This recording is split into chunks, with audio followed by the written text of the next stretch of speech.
নমস্কার বন্ধুরা, কেমন আছো? আমার সোনার সংসারে সবাইকে স্বাগত।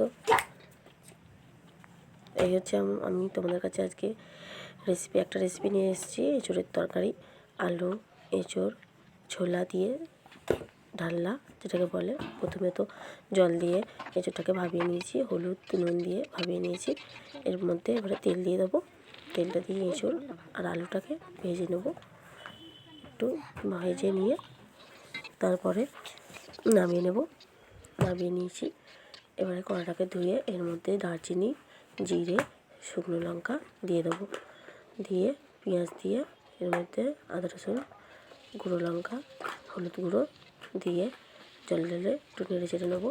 তারপরে আলু আর এঁচোড়টাকে দিয়ে দেবো, দিয়ে একটু কষিয়ে নেব।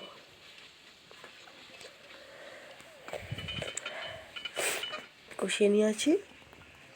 এর মধ্যে একটু জল দিয়ে আর একটু কষবো।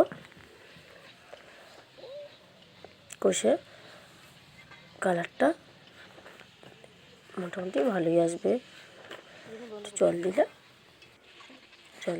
এই তো কালারটা এসে গেছে। এবার জল ঢেলে দেবো, সেদ্ধ হতে দেবো। দিয়ে এর মধ্যে এবারে ধনে পাতাগুলো ধুয়ে দিয়ে দেবো। ধনে পাতাগুলো দিয়ে দেবো,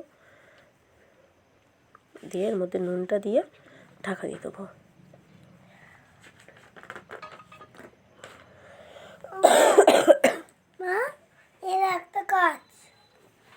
ঢাকা দিয়ে দিয়েছি।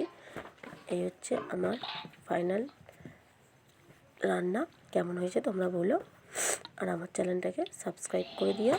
ভালো লাগে কেমন হয়েছে তোমরা বলো, কমেন্ট সবাই করো। সবাই আমার চ্যানেলটাকে সাবস্ক্রাইব করে দিও। ভালো থেকো আর সুস্থ থেকো। Bye, tata.